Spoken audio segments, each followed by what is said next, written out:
وہ نکل گئے آگے اور ان کو تویز ہوتے رہے. کیا مطلب آپ قوم کو کہاں کھڑا کرنا چاہتے؟ بدگمانیاں، دل سخت ایک دوسرے کے لیے. مہربانی کریں ذرا تھوڑا سا واپس آئیں اپنی اصل زندگی میں، جو اسلام نے سکھایا ہے اس پر غور کریں. یہ جو غیبت ہوتی ہے نا، چغلی سے بھی دل سخت ہوتے ہیں. آپ کا خیال ہوتا ہے میں نے تو کچھ بھی نہیں کیا، کسی کے خلاف تھوڑی سی بات کی ہے.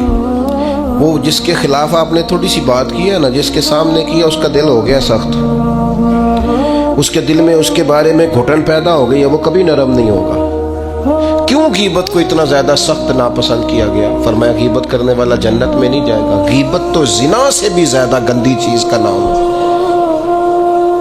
کیوں اتنا زیادہ ناپسند کیا دین نے؟ اس لیے کیا کہ یہ دلوں کو سخت کرتی ہے، محبتوں کی مخالف ہے، انسان کی طبیعت ایک دوسرے سے دور ہو جاتی ہے. لیکن ہمیں تو مطلب 2 4 5 بندوں کی غیبت کرے نا تو گپ شپ کا مزہ ہی نہیں آتا.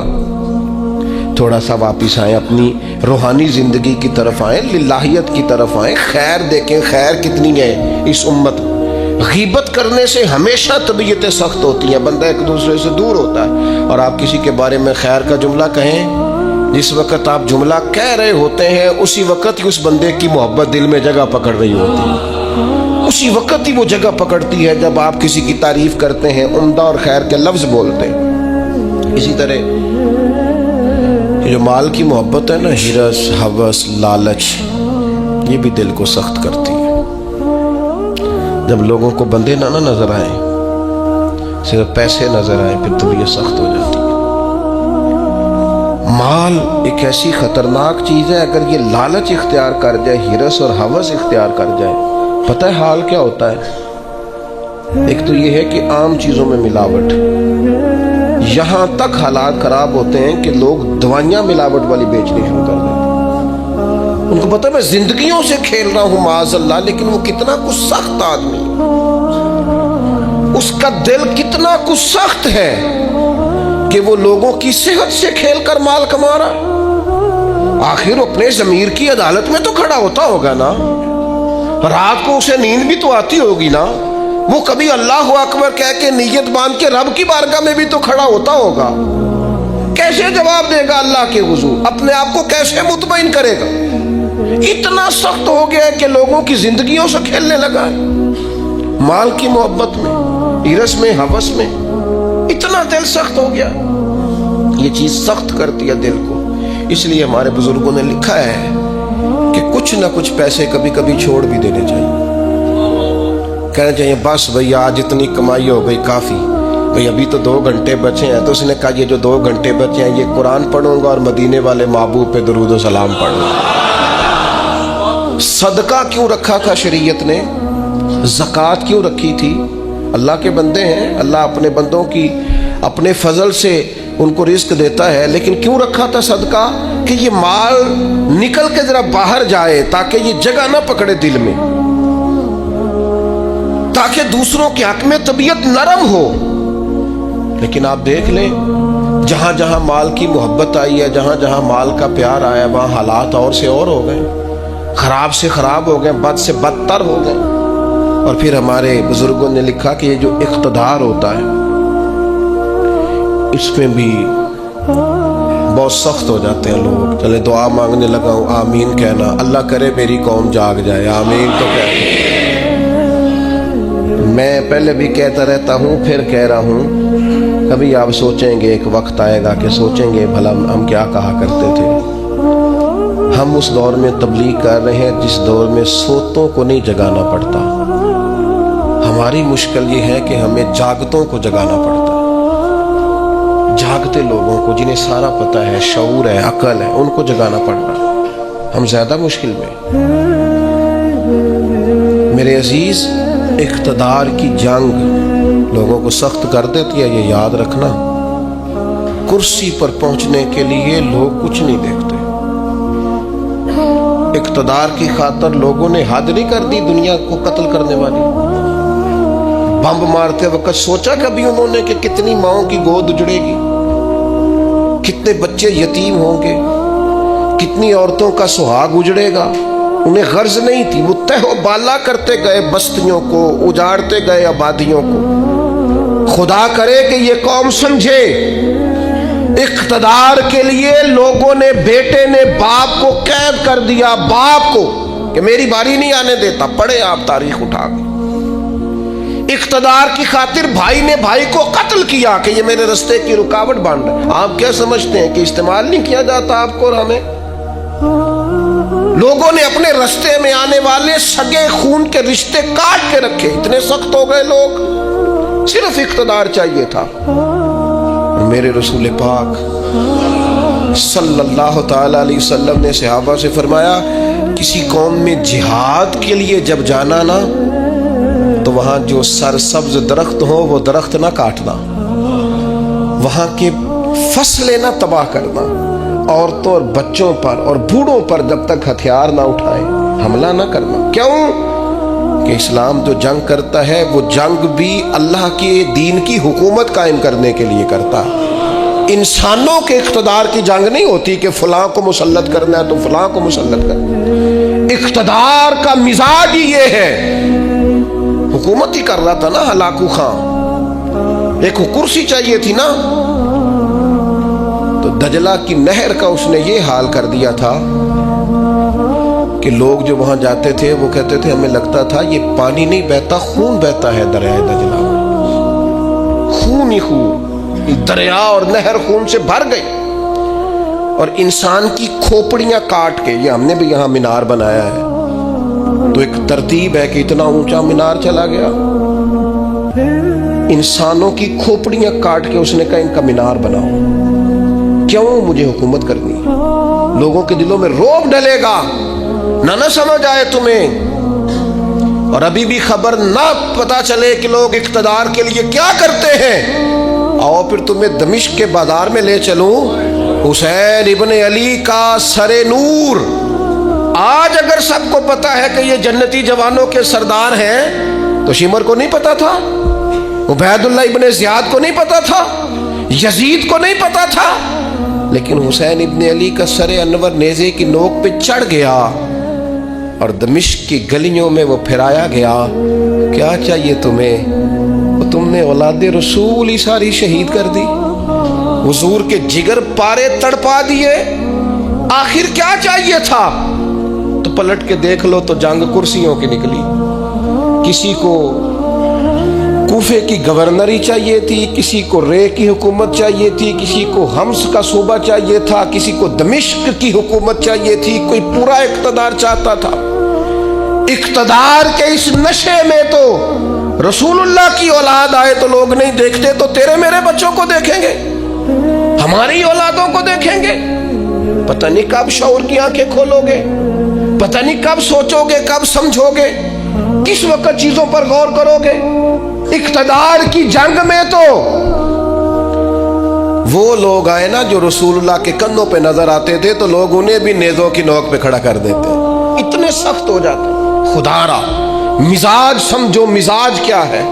لیکن وہ ہم پتہ نہیں کس خواب غفلت کا شکار ہے، اللہ جانے کہاں جا کے آنکھ کھلے گی، اللہ جانے کہاں جا کے ہوش آئے گی، کہاں جا کے سمجھ آئے گی۔ خدا را چیزوں کو لیں ضرور، لیکن ان کو اس حد تک لیں جس حد تک وہ ہیں، جس حد تک نہیں ہے اس حد تک نہ جائیں۔ اتنے جذباتی نہ ہو ان معاملات کے اندر، ایک دوسرے کو سمجھیں، غور کریں۔ اور پھر جس بندے میں بھی تکبر ہوتا ہے وہ سخت دل ہوتا ہے، جس میں بھی ہوتا ہے۔ برادری کا تکبر ہو کہ میں چودھری صاحب ہوتا ہوں وہ بھی ڈاڈا ہے، علاقے کا تعصب ہو اس کے اندر کہ میں فلاں علاقے کا ہوں تو وہ بھی سخت ہے، علم کا تکبر آ جائے وہ بھی سخت ہے۔ اس کو یہ پتا ہو کہ میری بڑی پذیرائی ہے اور مجھے بڑی دنیا جانتی ہے اور میں بیٹھ جاؤں تو پھر بھی بڑی بات رش ہوتا ہے، اور میں چلوں تو وہاں بھی اللہ ماشاءاللہ خدا معاف کرے تکبر آتا ہے۔ کوئی بھی ایسی چیز جو دماغ پہ سوار ہو جائے وہ متکبر کرتی ہے انسان کو۔ یہ چیزیں اپنے سے جیسے جیسے دور کریں گے ویسے ویسے عاجزی نصیب ہوگی، اور جیسے جیسے عاجزی نصیب ہوگی ویسے ویسے دل نرم ہوگا، اور جیسے جیسے دل نرم ہوگا رب کی مخلوق کا پیار بھی آئے گا، رسول اللہ کے دروازے کی گدائی بھی آئے گی۔ اور ایک بات اور ہمارے بزرگوں نے لکھی ہے کہ جو مفادات کی جنگ ہوتی ہے نا، مفادات کی جنگ وہ بھی دل کو سخت کرتی ہے۔ مفادات کی جنگ. مجھے بتائیے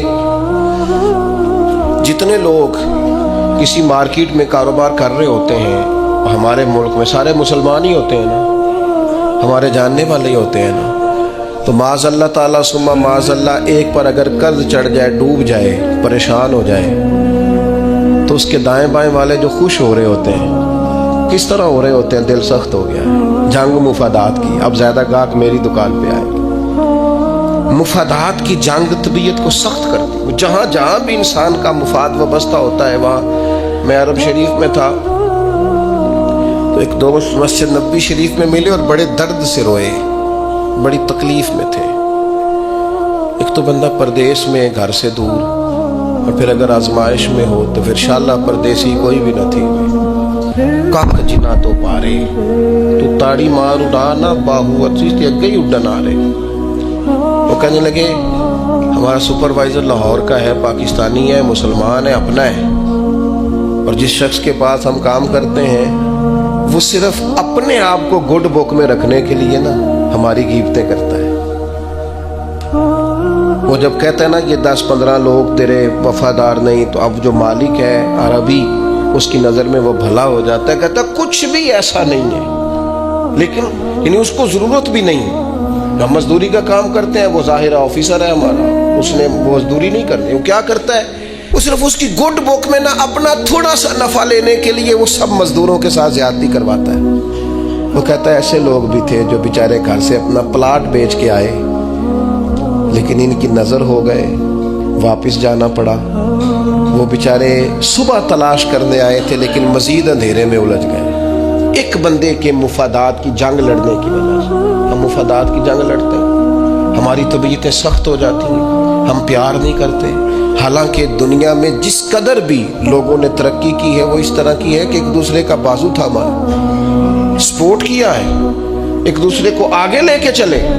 ان کا طریقہ ہے کہ وہ کہتے ہیں آؤ ملو, ایک دوسرے کو تھامتے ہیں تاکہ سب کو آگے لے کے چلتے ہیں. کیا کیا تھا نبی کریم علیہ السلام نے ہجرت مدینہ کے وقت؟ فرمایا انصار اور مہاجرین ذرا بھائی بھائی بن جاؤ, ذرا ایک دوسرے کو کاروباروں میں شریک کر لو, اپنے گھروں میں رہائش دے لو. اس لیے کہ کھانا پینا رہنا مضبوط ہوگا تو تبلیغی کام آگے چلے گا, دین بھی تبھی تو پھیلے گا. کہ ہمارا مزاج اتنا سخت ہو گیا ہے, طبیعت اتنی سخت ہو. میں نے پہلے بھی ایک دفعہ کہا تھا, پھر کہتا ہوں, میں نے یہ دور دیکھا ہے. یتیم ہو جاتے ہیں نا کسی کے بچے, تو 2-3 مہینے لوگ آ کے پوچھتے ہیں کوئی حکم ہوا ہے تو دسیا جی. پھر 4-5 مہینے گزرتے ہیں, کہتے 4 بھرا نے کام کیوں نہیں کرتے, محنت کرن نہ نالے کوئی ابا ہے جی تیرے اندر ٹر گیا, بڑا کچھ چھڑ کے گیا ہے. لوگوں کی اسی وقت طبیعت سخت ہو جاتی ہے, اور بعض باتیں آپ کو ایسی بھی سننی پڑتی ہیں کہ وہ کلیجہ کاٹ کے لے جاتی ہیں کہ یار یہ تو بات ہی نہیں تھی جو انہوں نے کر دی. وہ جی فلانی جگہ فلاں پلاٹ تھا, وہ کدھر گیا؟ وہ سنا ہے فلاں جگہ. اچھا, بہت ساری ڈھیر ساری ایسی باتیں دنیا میں عام ہوتی ہیں جن کا سرے سے کوئی وجود ہی نہیں ہوتا, اور کسی کو وہ بات کرنے کی. دیکھیں اگر کسی کے بچے کو پلاٹ بیچتے ہیں تو پلاٹ ابے کا تھا. آپ ڈسکس کس لحاظ سے کر رہے ہیں بھائی, آپ کس لحاظ سے کر رہے ہیں؟ تکلیف پہنچائی جاتی. کیوں؟ دل سخت ہے. حالانکہ رسول پاک علیہ السلام کی بارگاہ میں حاضر ہو کے ایک شخص نے کہا تھا حضور دل بڑا ڈاڈا ہو گیا, اور صحابہ محسوس کرتے تھے, صحابہ اس بیماری کو سمجھتے تھے. یا رسول اللہ دل سخت ہو گیا, کیا کروں؟ فرمایا کوئی یتیم ملے تو اس کے سر پہ ہاتھ پھیرا کر, اللہ تیرے دل کو نرمی عطا فرمائے.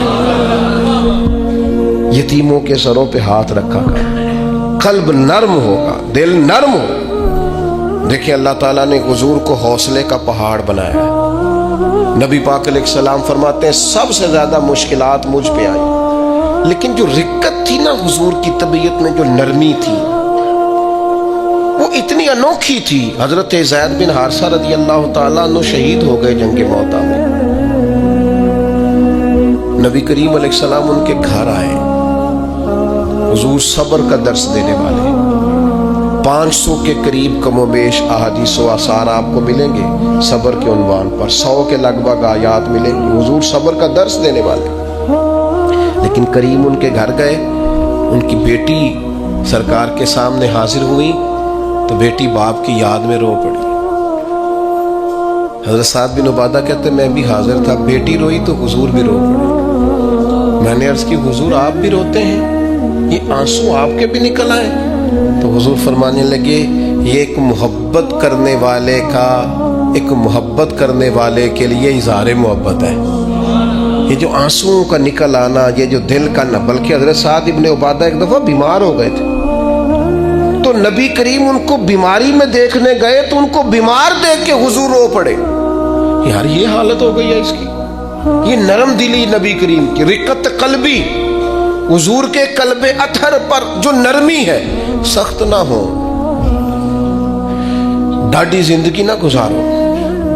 اشداء علی الکفار، کافر کے لیے سخت ہوں گے، رحماء بینہم، آپس میں تو مہربان رہ کے وقت گزارنا ہے۔ نبی کریم صلی اللہ تعالی علیہ وسلم سے عرض کیا گیا حضور دل سخت ہو گیا ہے، تو اللہ کے محبوب علیہ السلام نے فرمایا قرآن مجید کی تلاوت کیا کریں، اللہ دل کو نرمی عطا کر دے۔ یہ قرآن مجید نا یہ شفا ہے، وَنُنَزِّلُ مِنَ الْقُرْآنِ مَا هُوَ شِفَاءٌ وَرَحْمَةٌ لِّلْمُؤْمِنِينَ، یہ قرآن مجید شفا ہے مومنوں کے لیے، اور ایک مقام پہ فرمایا شفاء لِمَا فِي الصُّدُورِ، یہ دلوں کے لیے شفا۔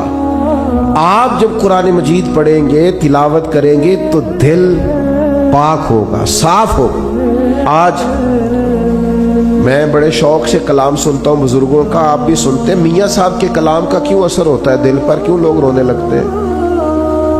مختلف بزرگوں کی نعتیں سن کر کیوں دل پہ اثر ہوتا ہے، لوگ رونے لگتے ہیں؟ اس لیے کہ ان کے مفاہیم کا ہمیں پتہ ہے۔ قرآن مجید کی تلاوت سن کر کے دل پر اثر کیوں نہیں ہوتا؟ اس لیے کہ ہم نے ترجمے سے سیکھا ہی نہیں۔ اگر کبھی ہمیں اس کے مفہوم کا پتہ چلے تو ہمیں ڈھیر سارا رونا ہے، ہمارا دل صاف ہو جائے، بہت ساری جگہوں پہ چوٹ لگے۔ تو نبی پاک علیہ السلام نے ایک حال دل کی سختی کا قرآن مجید کی تلاوت کو بتایا۔ ایک مقام پہ نبی پاک علیہ السلام نے خود ارشاد فرمایا ہر چیز کو زنگ لگ جاتا ہے، جیسے لوہے کو زنگ لگ جاتا ہے، فرمایا اسی طرح دلوں کو بھی زنگ لگ جاتا ہے۔ دل بھی زنگ آلود ہو جاتے ہیں، دلوں کو زنگ لگ جاتا ہے۔ اور زنگ، یہ غور کریں، یہ دل کا زنگ نا تھوڑا غور کریں تو پتہ ویسے چل جاتا ہے لگا ہوا ہے آج کل کے نہیں۔ کوئی چیز باہر پڑی رہے نا تو وہ اس کو زنگ لگ جاتا ہے، کہتے ہیں یہ بارش میں پڑی رہی، دیکھا نہیں، زنگ آلود۔ یہ دل بھی ایسے ہی پڑا رہے نا، کبھی ذکر نہ کرے، کبھی درود و سلام نہ پڑھے، کبھی تلاوت قرآن مجید نہ کرے، کبھی رات کو اٹھ کے روئے نہ، تو اس کو بھی زنگ لگ جاتا ہے۔ تو حضور نے فرمایا ہر چیز کا زنگ اتارنے کا آلہ ہوتا ہے۔ کیا کہتے ہیں؟ ہمارے لوہے کو زنگ لگ جائے تو کس چیز سے اتارتے ہیں؟ ریگ مارتے ہیں۔ حضور نے فرمایا ہر چیز کا زنگ اتارنے کا آلہ ہوتا ہے، جب دل کو زنگ لگ جائے تو اللہ کا ذکر کرو، دلوں کا زنگ اتر جائے گا۔ اللہ کی یاد کرو، تسبیح پڑھو، اللہ کی حمد کرو، اللہ کی تکبیر بیان کرو۔ یہ جو صوفیاء ذکر کراتے تھے نا، بار بار ضربیں لگتی تھی تو اس سے دل کا زنگ ہی تو اترتا تھا۔ اور ایک بات تمام صوفیاء نے لکھی ہے، وہ کہتے ہیں صحبت صالح سے بھی زنگ اترتا ہے۔ اچھے لوگوں کے پاس بیٹھیں تو دلوں کا زنگ اترتا ہے، اور برے لوگوں کے پاس بیٹھیں تو دلوں پہ زنگ چڑھتا ہے۔ آپ برے لوگوں کی صحبت میں بیٹھیں، معاذ اللہ جو دنیا دار ہیں، جو آپ کو کہیں گے چھوڑو یار تو کس چکر میں پڑ گئے، دنیا بڑی میٹھی ہے اور یہی دنیا میں ہی سارے ذائقے ہیں، آپ ایسے لوگوں کی طرف جائیں تو آپ محسوس کریں گے دل زنگ آلود ہو گیا۔ چنگیاں دے لڑ لگی ساں میری چولی چ پھل پئے، پیڑیاں نال میں رل گئی تے میرے اگلے بھی ڈول گئے۔ تو یہ بری صحبت جو ہوتی ہے یہ نقصان دیتی ہے۔ تو یہ کچھ علاج ہے، یہ کریں، اس سے دل کا زنگ دور ہوگا۔ یہ واہ واہ سے بھی زنگ چڑھتا ہے، میرے جیسے لوگوں کی تعریفیں ہوتی ہیں نا، اور یہ بہت بڑی مصیبت ہے، اس سے بھی زنگ چڑھتا ہے۔ اس سے خوشامد، تعریف، مزاج، ہم نے دیکھا ہے۔ امام غزالی فرماتے ہیں جب کوئی علم پڑھنے کے لیے بیٹھتا ہے تو تکبر کا بوٹا لگتا ہے، اور پھر جیسے جیسے وہ علم پڑھتا جاتا ہے وہ پودا جوان ہو کے درخت بنتا جاتا ہے۔ تو یہ دولت ہو، یہ خوبصورتی ہو، یہ علم ہو، یہ کوئی عہدہ ہو، یہ بعض اوقات انسان کو فتنے میں مبتلا کرتا ہے، دل سخت ہو جاتا ہے۔